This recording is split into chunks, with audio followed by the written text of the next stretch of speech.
How's everyone? That's a very big stage. Thank you everyone for being here. Very excited to chat with you today to explore a little bit, payment and interoperability. I guess I'll start first by asking you to set the stage and make sure we have the same definition of what do you see and what does it mean for you, interoperability in the realm of payment in your context here. And if you could actually use a specific use case and example, not something theoretically, to have your definition of like a case that you encounter. And I'll start with you, Immo. Yeah, Peter, good morning. Let's say, if you want to move money today from, let's say, Germany and to Japan, then you're not having the convenient option of like SEPA Instant. You would actually go through a cross-border payment, potentially some multiple hops through multiple banks and institutions.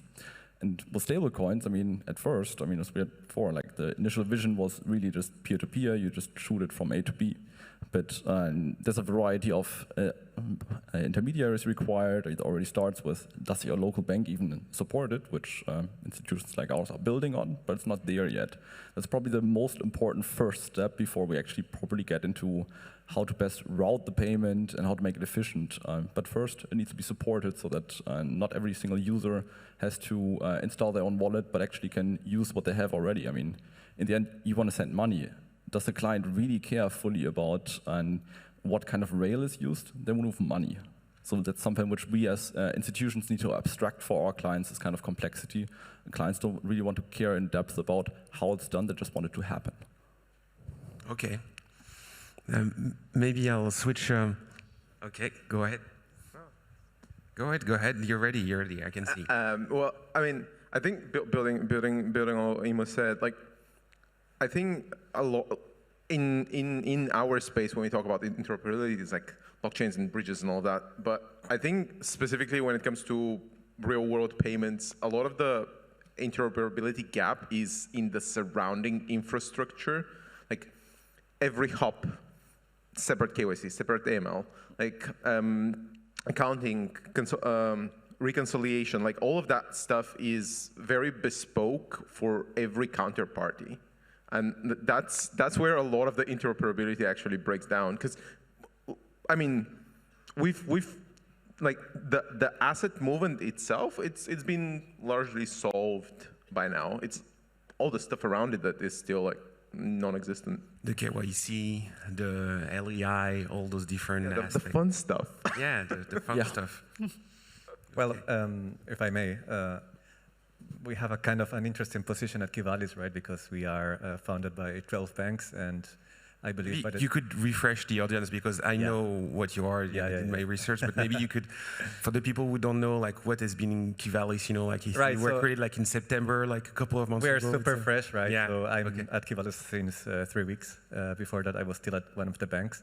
So we've been working on this for 2 years to set it up, because first you have to explain to all of the supervisory boards, the central banks, everyone else around the table, what the hell are we doing before we are even able to launch the company. So we have set up a new company in Amsterdam called Qivalis, which is an e-money institute that is wholly owned by today 12 banks. But as I was going to say, we are set up like an open consortium, which means by the time we go live, hopefully at some point after the summer, we expect to have quite a few more banks that will join our consortium. And for us, interoperability is basically a discussion about the uniqueness of money, because we are thinking in terms of maybe a few years ago, if you had money at Deutsche Bank or BNP Paribas, you never thought, okay, that's Deutsche Bank euro and this is BNP Paribas euro, because it never made sense to make the distinction, right? And the discussion around stablecoins is so you have Circle euro, you have Societe Generale euro, you have Qivalis euro, and we think that's a stupid conversation, because in the end, it's always euro, right? You always have, according to Mika, the right of one-to-one redemption against fiat euro. So from our point of view, that conversation is already settled, right? So stablecoins are money. So the next question is, okay, so what do you do with this money, right? So we think the economic activity is going to move more and more on-chain. So all of these discussions about on and off ramps, I think those are temporary discussions, because we believe in the future, if you start looking at agentic payments, for example, or tokenized investments in real world assets or whatever, everything is moving on chain. So at one point, we believe the equation will flip, and then you will not be talking about, okay, so how do I integrate my wallet with a credit card, or how do I off-ramp? Instead, you're going to be asking yourself, can my employer pay me in stablecoins so that I can use this, for example, at BNP Paribas to access a tokenized money market fund? And so for us, interoperability is more about making ourselves ready for the future and having as many banks already there, so that when people say, I already have an account at, I don't know, Raiffeisen Bank or Danske Bank or whatever, they are already part of this thing or this future digital economy that we are building towards, and will not have to think about, okay, is this USDC, is this EuroC, is this something else? It's going to be, completely abstracted away. So it's a bit of a different conceptual approach that we have. So do you mean that you're going to be like an abstraction layer for like your, I would say, so like the banks that are going to be part of your consortium, so they can really don't look about like the underlying technical asset and just saying, hey, this is, you're going to get 1 euros? Yeah, so that's another interesting conversation, right? Because for a bank to accept a stablecoin, it's not only about the tech, it's also about the credit rating, it's about the setup, about governance. So in that sense, yeah, it's true that, for example, an American coin that I will not mention probably will not pass the risk assessment of banks if they want to use it for interbank settlement or for settlement of securities. But a stablecoin that was set up by banks that is, regulatory compliant, that has, the right setup, will probably have risk assessment such that for these banks in the consortium, it becomes a cash equivalent. And once you have cash equivalents on chain, then you can start building a lot of, really innovative stuff. And so for us, also, it's not only about the tech. We're going to start at Ethereum mainnet, right? So that's, of course, also important that we're going to have this interoperability right from the start between, institutions, but also DeFi, because we are trying to build an ecosystem from scratch. There is no Euro ecosystem out there, and that's the big challenge. So that's going to also provide kind of economic interoperability between DeFi, between lending, between, whatever protocols are out there, and what the banks are now issuing. At some point, we think you are going to have, I think, more secure DeFi in the sense that more institutional liquidity and more institutional grade infrastructure will underpin it. And this will, in the end, lead up to what I was saying, that at some point the equation will flip, and then people will probably move more money on-chain than off-chain. Very, very exciting to see, like some people are bashing Europe. Sometime about innovation and moving slower. And I'm French, but I live in the United States, so I hear like those speech, and I find like this is pretty exciting because I think you're the first consortium like to do this in Europe and really putting like the euro that's been pretty much missing from the space in globally in the blockchain space. Tony, we were together yesterday on stage also. You founded like Ubyx about like a year ago, and your position as, I guess, a settlement and really also interplayer for like stablecoin. I'm curious also to hear your perspective with what you heard from the other panelists right now. Yeah, great to be back. And looking at what's the exam question? The exam question for Ubiquity and interoperability is really about acceptance.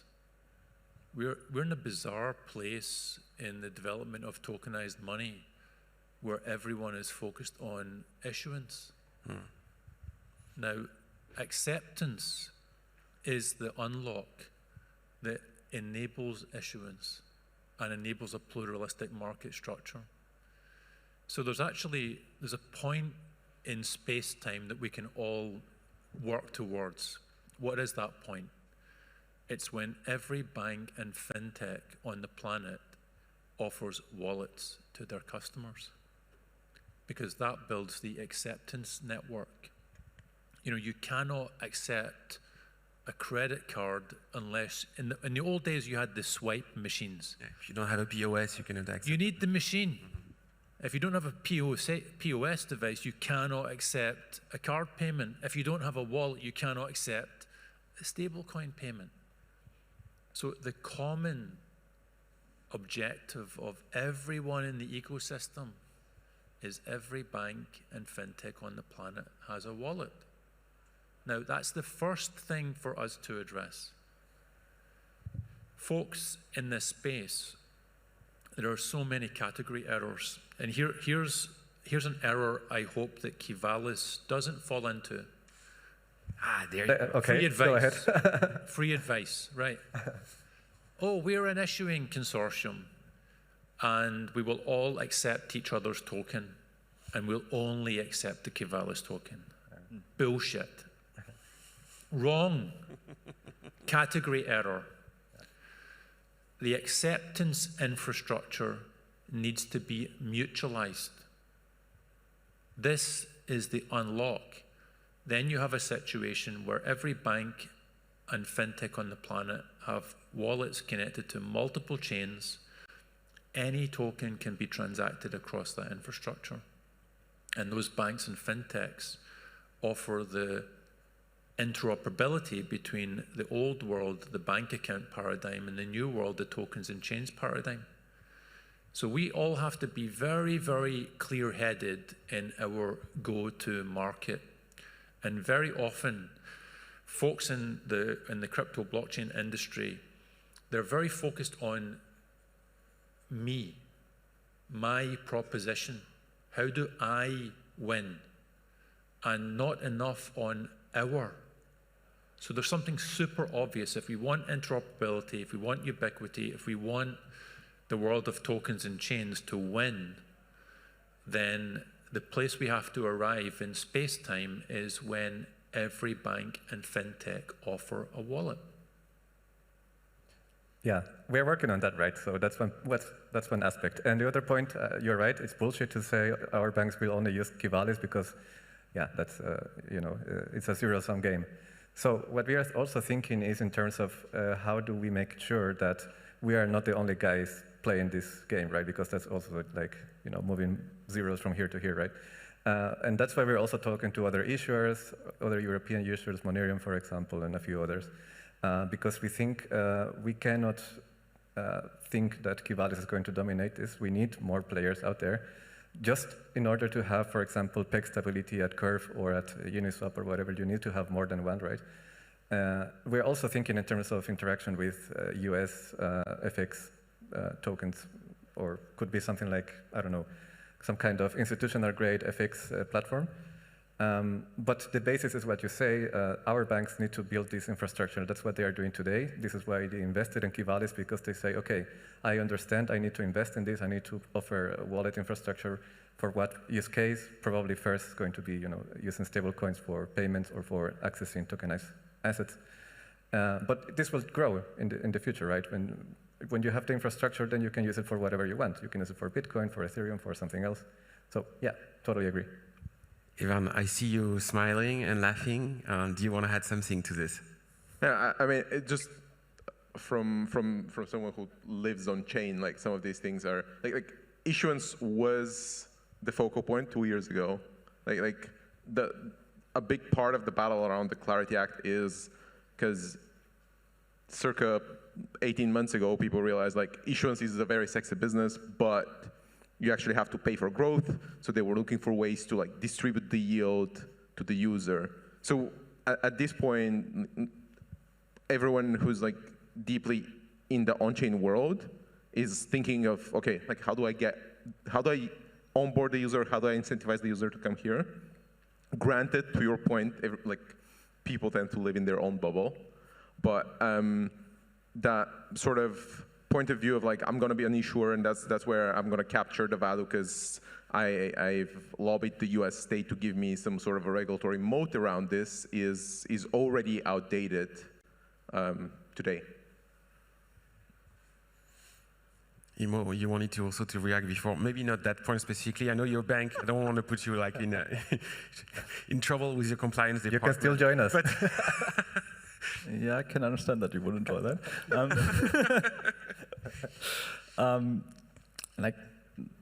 we've talked now a lot about acceptance, but actually one thing which often is overlooked is whenever we off-ramp between tokens, there's actually reserves also flowing, which we still need to make also interoperable. That's actually something which so basically you have completely in the background, what's often not talked about is like different reserve banks.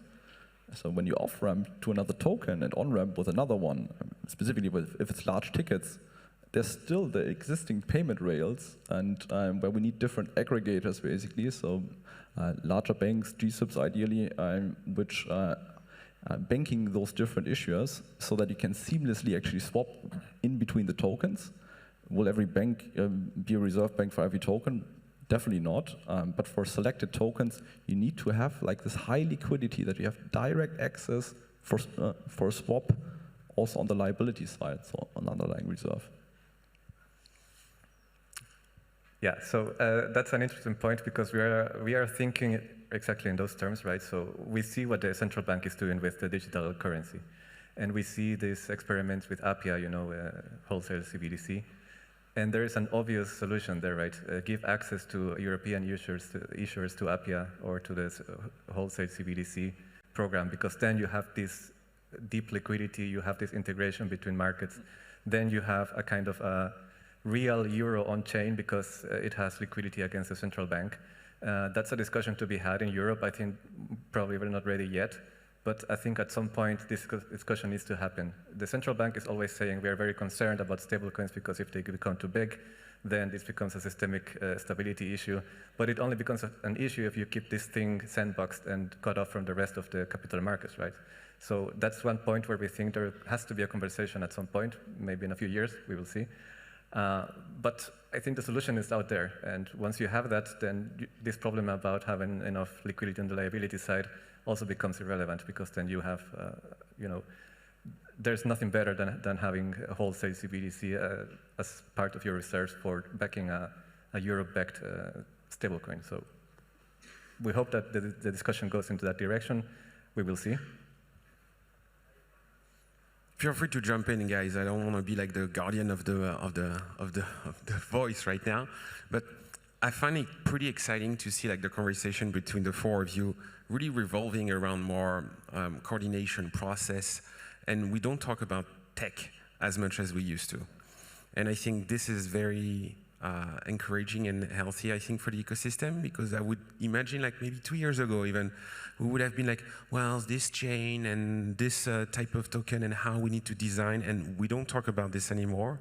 And I think, Ivan, like you prefaced that pretty well. Like we solved like the technical problem. We know how to swap, we know how to represent payment on chain, and now we're all like more on that phase where we actually need coordination, and that makes me wonder. Four of you are evolving in the same space. You could be partner, a little bit of competitors in some way, but now we take the four of you in one room, and we do a workshop. What would you like to work with, like the three others in the room right now, if you were given a choice to like have a specific topic? Tony. Yeah, again, looking at the exam question of ubiquity. So I am not a fan of cards on the front end of stablecoins. This seems to me, fintech was cards on the front end of fintech accounts. If you mean credit cards? I mean cards, crypto cards on the front end of stablecoins. Like the Gnosis card, MetaMask card, those type of... I dislike cards on the front end of stablecoins. Why is that? Because essentially the general purpose token is being co-opted by the legacy payment rails. So, let's say that we are out for a nice meal all together. Comes to the paying of the bill, hand over a card. We walk out of the restaurant hasn't been paid. What's happened is that the card has obtained an authorization, and then the restaurant pays 2.5% sales tax for the purposes of getting that auth, and then the payment 2 days later. If we are able to have stablecoins and tokenized deposits accepted at the point of sale, then by the time we walk out of the restaurant, then the restaurant has been paid and hopefully doesn't have to pay 2.5%. Now, how do we solve that? The point of sale contains something called an EMV kernel. That's the stranglehold that the cards industry has on payment acceptance. If we want token native payments at the point of sale without going through cards, then there needs to be a kernel, a token, a blockchain native kernel in the point of sale devices that can accept a wallet to wallet peer-to-peer transfer. And this industry has huge financial resources, and it needs to be directed against conquering the territory needed to bring about ubiquity. So issuers of tokenized money, chains, wallet providers, and many other participants would like it to be the case where you can walk to the restaurant, tap with your phone, and a peer-to-peer transaction has taken place in stablecoins or tokenized money without going through the card rails. And in order to achieve that, there's a common project we can do. It can be a beautiful open source project, which is a new kernel in every point of sale on the planet that accepts stablecoin native payments without going through cards. So that's a common project we can all work on. Very interesting. I think you're referring to the EVM Co. That happened, I think, in the late 90s on the credit card when they actually built like a consortium to make that. And we need to have that moment for crypto and having that technology for like native payment.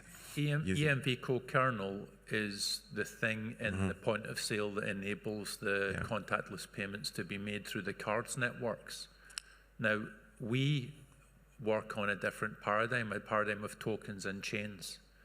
We need there to be an equivalent of the EMV co-kernel inside every point of sale, such that we don't have to put cards on the front end of stablecoins. It's an abomination. I agree, by the way. And that's one of the things, I mean, we respect Tony a lot because he's a very smart guy. So that's one of the things that we actually would like to work as Qivalis on. Ubyx can be a solution, right? I'm not here to, to promote or anything. But actually, that's also the point of having this consortia. Because once you have all of these banks behind us, it's like 200 million customers of those banks, right? There is a certain mass behind us that can help us say, look, point of sale providers, there is this new technology that we would like to push as part of an industry-wide initiative. But it will take time. I don't think that we are going to be have a stroll in the park trying to establish this, right? It takes a finite amount of time that begins when we start the initiative. Yeah. Yeah. So I've spent some time in DAOs as well. It's an incentive problem. Everybody's trying to become the consolidation point. Everybody wants to be the nucleus around which others are gathering, and it's like, oh, I'm going to create my own bank chain, and I'm going to have my own bank chain, and you guys are going to come to me, and then like everybody's like, no, you come to me, and like, okay, now we're thinking of like consortiums, but I mean, ultimately, the reason why 10 years down the line, like it resolves on ETH is because it is already scaled to a point where no single party can own it. And it's like, okay, well, like we can't agree who's going to own this. So it's going to be that shared infrastructure. But the problem is if you are starting already knowing it's valuable, it's very difficult because everybody wants to say how it's going to work. And, in essence, like everybody's going to try to apply some sort of competitive pressure, leverage, regulatory modes or balance sheet or user base in order to define how this thing works and ideally deplatform their competitors. Yeah. That's why the point of sale thing should be an open source project. And it should be multi-chain and not just ETH. But this is a common good for the world of tokens and chains. So I very, very much think that the industry has to, you're right, everyone is talking about they're talking their own book. but there are some things that will engender positive network effects for everyone, massive unlocks for everyone. So we have to do both. It's not that difficult to walk and chew gum. Let's do both. Immo, you wanted to add something? I mean, it's different rails, but I mean, we already see some sentiment overall in the industry. I mean, with the move from the new app like Vero for account-to-account payments. It's not supporting stablecoins yet, but I mean, it's a good movement of the industry to jointly work on how can we enable it that we, in between one another, can settle without necessarily having to have also on the merchant point of sale, which I think is going to go live in the next couple of months. But of course, it's just step by instant. But whenever that may spread further and something maybe going a little bit to Tony, as you said, like open source, and also goes cross-currency. I mean, that's the latest where it makes really fun and where currently it's rather expensive to settle payments. Look at that, guys. We have like a panel with a lot of TradFi, and we're talking about crops almost, like open source. But I'm completely agree with you, and it's very exciting and to hear you talking about this. I would say I've been doing some research on that for the last couple of months. You know, the EA being like a standard organization, I've been studying like what other industry have been doing, you know, how they've been able to come together. And in the EVM Co was one of the things that I've been looking at, and actually I've been contacting the people who built this, because the story is quite exciting. You know, like they were about to fail, and it's because they create that consortium and they were able to come together and say, hey, this is how we're going to create that technology that's going to make me acceptance, to use your word, that we now have credit card everywhere in the world. And I find this extremely exciting to hear the four of you saying, well, we should do something open source and collaborate on something like that. Maybe I'll send you a proposal after that talk. Shameless plug. But no, but seriously, I think it's definitely like direction. I think open source and seeing open source also like being more and more as a valuable process to build with private enterprise. I think it's extremely exciting because it's the most powerful and probably like the safest way to build things where everyone has to keep each other in check. You know, as you said, Evan, like you don't want capture, you don't want someone that's going to push that tech and that's going to be able to exclude, but it works for everyone. And so when you work from a very neutral infrastructure, and it can be infrastructure, but also like a process which is open source, I think it produces, you know, really like powerful results where you can have business built on top of that. And if you think about it, open source is what? I mean, the concept of working collaboratively has been around for a long time, but like the Free Software Foundation, I think it was like 1980, something like this, probably, or 85. So it's not very old. So very exciting to hear you talking about this. I guess I've digressed a little bit, but you know, we established like we need to have really like something so we can not use the credit card. I won't question you too much, but I think there is sometimes some way you can do actually the credit card while also having instant settlement on the chain. But I'm not a specialist enough to be able to talk about that. I'm curious now, like we are working on, let's say we have that payment system, you know, open source that everyone can use and make distribution of stablecoin ubiquitous. What are the next, you know, thing that we need to work on together? Well, I mean, one thing which actually, funnily enough, is completely missing at the moment, and it's like atomic DVP for payments. I mean, yes, you can send one another now stablecoins, also in the FX business, possible technically, but you still need to get rid of that settlement risk at the moment. Because otherwise it's just a faster, maybe also cheaper rails, but I mean, that's the magic of blockchain in the end, one of the key promises which we still need to unlock. Well, you have Lightning, right? So I'm from El Salvador, and there I can pay my coffee via Lightning. I get an invoice. It gets settled automatically or basically instantly on the L2. So it's just one leg. And do you already have that in the institutional infrastructure? Well, it's a different thing, right? You were talking in general about yeah, it was low kick. If it's just coffee, for coffee it works fine. Yeah. I know what you mean, but I mean the same principle applies, because once you trust the mathematics to do this for you, it doesn't matter if it's for $5 or for 5 billion. It's the same thing, right? It's still the same math. It's just one direction. What I'm saying is like, well, you need whenever you're actually exchanging two streams of payment, that It's something which in the DeFi industry already works very well when you do atomic swaps, but it has not been implemented in the institutional infrastructure providers in the market infrastructure. At the moment, it's still just two completely independent legs from one another, and I think that's probably one of the most important steps actually for the industry to achieve, because it takes out risk, and if there's one thing for the financial industry, what we most worry about is, well, risk. Yeah, but I mean, that's what I'm saying. That's a trivial thing, right? Because the technology is out there. It's not like you have to invent anything. It's just about agreeing. It's no rocket science. That's something which, if you're just working on the smart contract layer, that's something which you can achieve in a couple of minutes. There's templates out there and so on. It's basically just about what needs to be done. Yeah, so you just have to agree to use it, right? So it's for me, it's trivial. Yeah, of course it's solvable. Yeah. As I said, just something which the industry or the license provider needs to provide. Let's do it.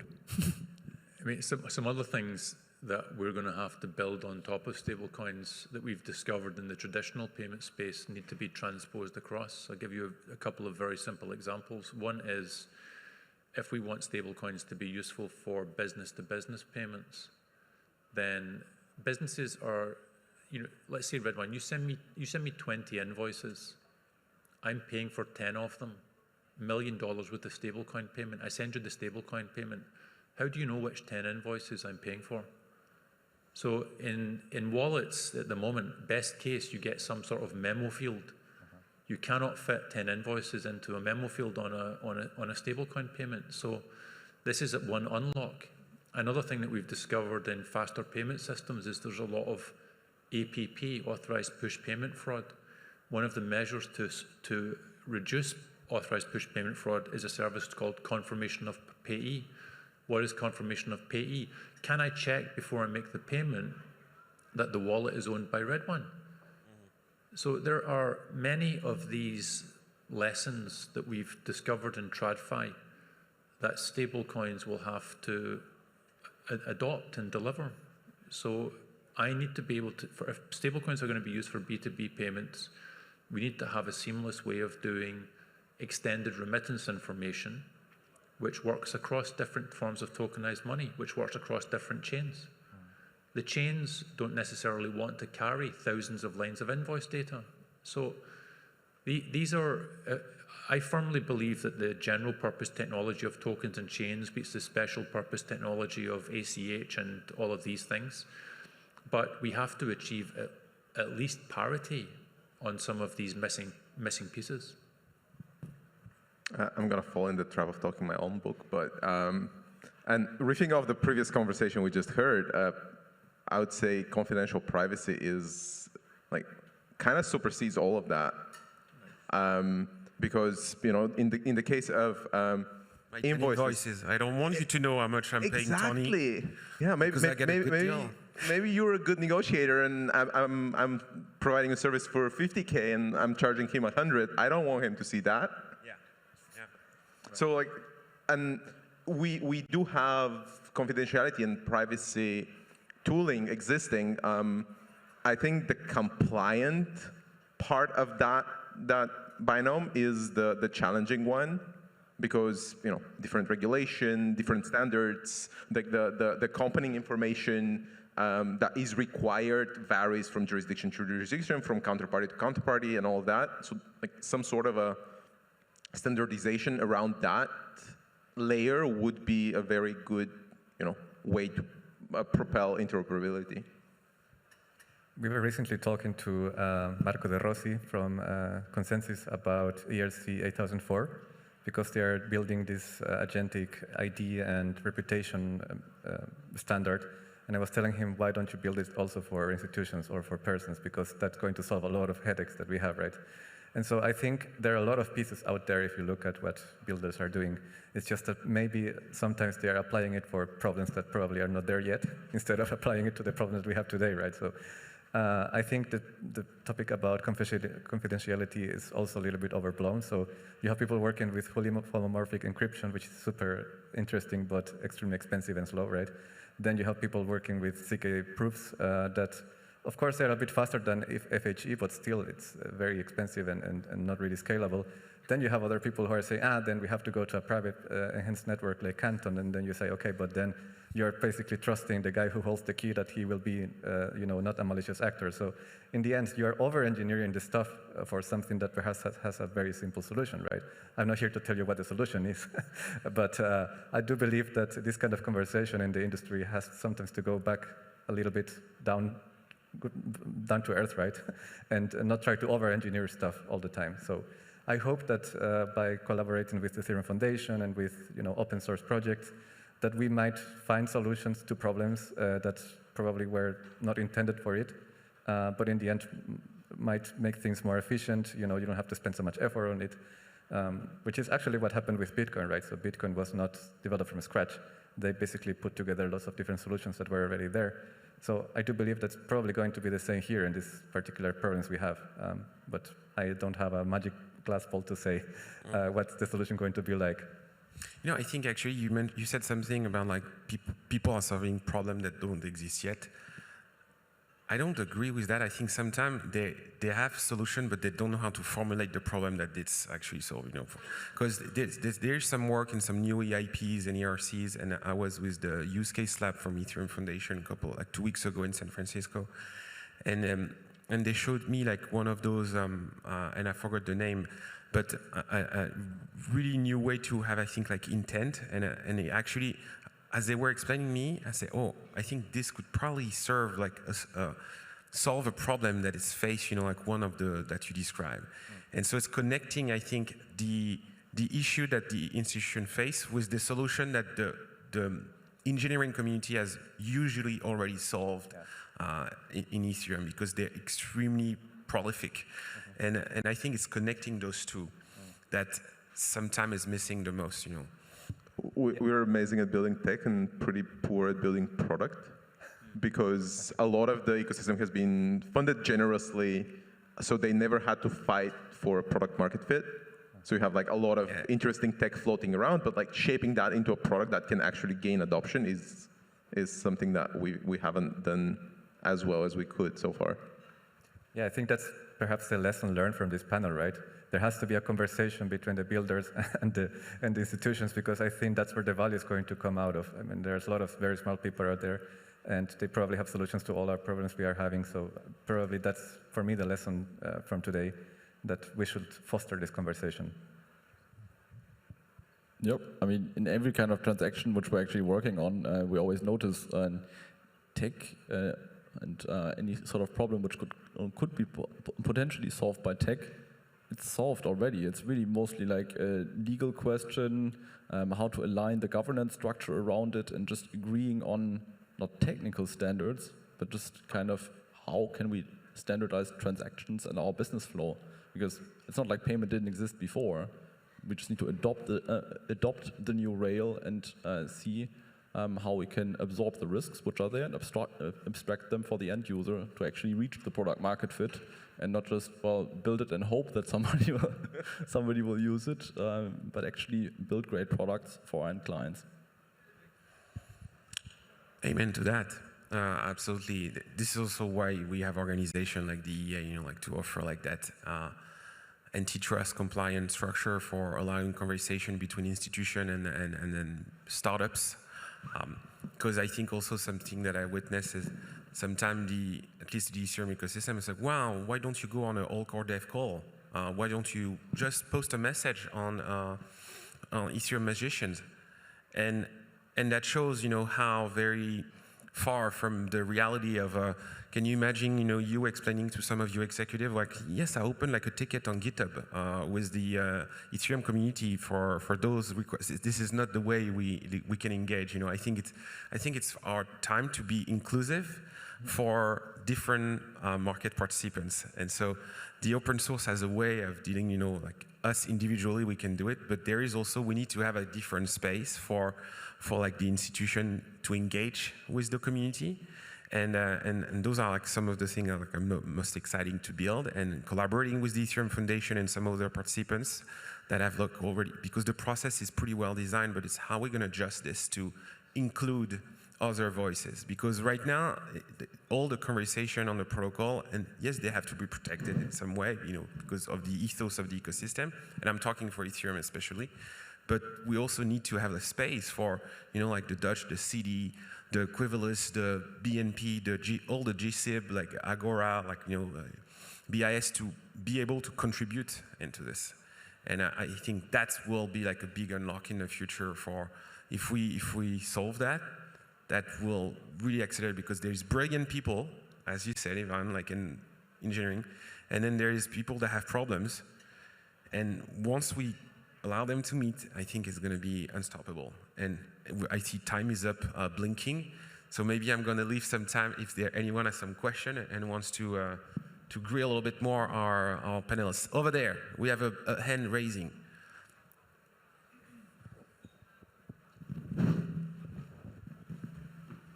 Kechio, Ernesto. Hi guys.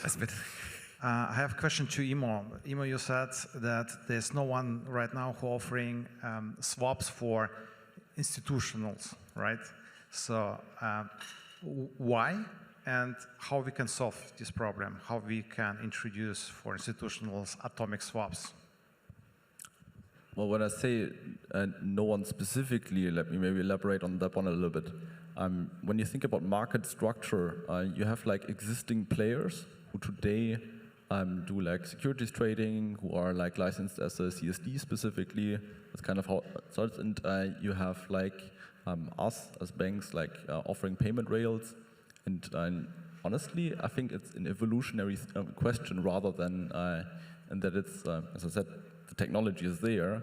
It's just that at the beginning, if you look at the different transactions like bond issuances and so on, it's kind of like, okay, now we move one token. Yes, the other leg is also there. We can do it. It's just a natural evolution. And I think we're rather still in the beginning. This will come for sure. It's not like something really holding us back or so. It's just learning, building, growing together. Any other question over there? And at the back, I think also. Hey there so much. Thank you. Quick question. So, it was mentioned several times that, certain issues could be solved through public goods, whether it be that kernel you were discussing, whether it be privacy, Ernesto, that you mentioned.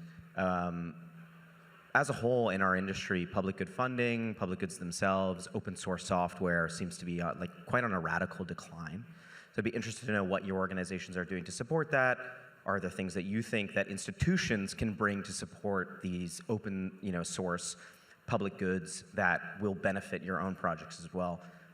Because that's something that clearly has been, degrading within the industry, which was doing really well, say 5 to 10 years ago, and was funded by quite risky, let's be honest, tokenized, strategies. But now that's changed.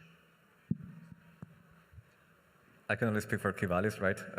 So what we are doing is we are starting conversations with Ethereum Foundation, with different protocols, with different authors of ERCs, to see how we can co-develop them and give them design advice so that this is practicable and useful for the banks in our consortium, for example. So that's one thing we do believe is quite important. The other one is we are also very keen of open source. So we plan to be fully transparent with our smart contracts. Everything is based on Open Zeppelin, so nothing tricky or weird. And then the banks in our consortium are also starting to release ERCs for particular stuff. So there is one bank in our consortium that just released 2 ERCs for smart derivatives and for smart bonds. And they will probably also release a few more. So I think, at least in this small circle, people are starting to understand that, and they are living this as well. I don't know about the other institutions. Not every common objective is a code base.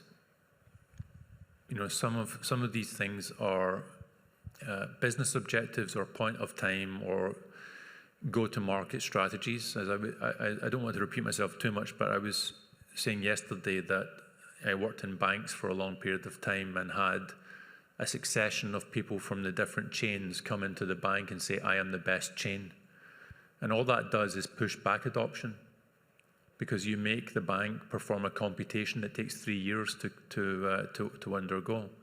And a much better go-to-market is to encourage the bank to implement wallets that connect to many chains. So not every waypoint on this journey is a code base. And if there were some method by which we could agree on, the ubiquitous access to digital assets, there are several roads to get there. Part of it is open source projects, and part of it is stuff that's done in consortium. But there might be a bit of consensus building to get done. Like I'm enjoying very much at the moment. There's a very big Twitter spat between Canton and ZK Sync. It's amusing, but it's as if how are these two entities, or how are these two projects at odds with each other when there are 20,000 banks on the planet who are not on chain? How is that?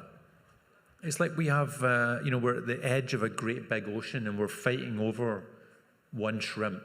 It's ridiculous.